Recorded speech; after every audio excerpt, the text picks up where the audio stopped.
जेॾो तुंहिंजो नाम बाज ॿोॾिया ई मङा रिथ में रिथोनी तूं छपर पुछां सुञाणो खां तोखे मालूम सभु का।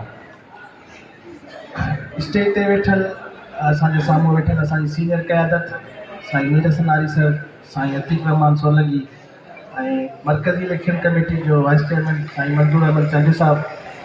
उनखां अलावा असांजा जेके तहलके सदर आहिनि बदिन जा सभु, ऐं उनखां अलावा जेके उन जे बाटिन में शामिल असांजा उस्ताद आहिनि उहे, उनखां अलावा जेके महिमान असांजा गुलाबी जा आहिनि, सभिनी खे अस्सलाम वालेकुम।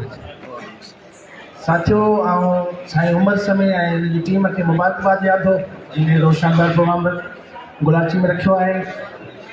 ऐं हीउ जेको सिलसिलो आहे उहो दोस्तनि जी गॾिजण जो इहो ज़रूरु रहंदो, छो त तनज़ीमनि में तहरीक ज़रूरी आहे। असांजे अञा इलेक्शन जो मरहलो अञा हले पियो ऐं हिकु दफ़ो ॿीहर पंहिंजे जेको सो सीनियर दोस्तनि जो ऐं पंहिंजे तहलके जे दोस्तनि जो थोराई थो आहियां जिन खे नॉमिनेट कयो आहे सदर जे लाइ। सो असांजे लाइ चैलेंज वॾा आहिनि, छो त उस्तादनि जे लाइ मसइला खोड़ सारा मसइला आहिनि हिते। उस्ताद जेको आहे प्राइमरी उस्ताद उहो तमामु घणो परेशान आहे, उनजो न सर्विस स्ट्रक्चर आहे, न उनजा जाइज़ कम थियनि था, उन्हनि जा STR में बदिलियूं करे उनखे रुलायो बि वियो आहे। सो खोड़ सारा मसइला आहिनि जिते ॻाल्हाइबो। ऐं ॿियनि प्रोग्रामनि में हीअ असांजी जेको प्रोग्राम गिदरिंग आहे उहो इफ़्तार जे हवाले सां आहे। सो असां हिकिड़ी ॿी तव्हांखे दावत हुजूं था, जेके दोस्त सुभाणे अची सघनि था सुभाणे नामज़दगी जा फारम जेके असां जमा कराईंदासीं। सो उते 3 बजे असां प्रोग्राम रखियो आहे बदिली में, जेके दोस्त शरीक थी सघनि था आसानी सां उहे दोस्त उते अचनि।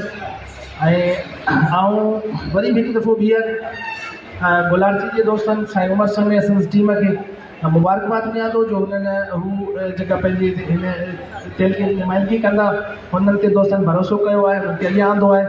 ऐं गुलाची में खोड़ सारा मसइला आहिनि, पर हिकु दफ़ो हिकिड़ी ॻाल्हि इहा चवंदो हलां त असांजा जेके बि मसइला आहिनि उहे असां सभु जणे पाण में गॾिजूं था, असां हिक ॿिए जी हिमत ठाहियूं, ताक़त ॾियूं। जी साईं उमर ॻाल्हि कई त ग्रुप बंदी न आहे, ग्रुप बंदी असांखे नुक़सानु ॾिनो आहे। ग्रुपनि खे छॾियो, उस्ताद जेको तव्हांखे सॾु ॾिए थो, जिते बि उस्ताद काज़ लाइ सॾु थिए थो तव्हां पहुचो, छो त असांखे मथां खां पॉलिसी आहे त उस्तादनि खे विराए रखियो वञे।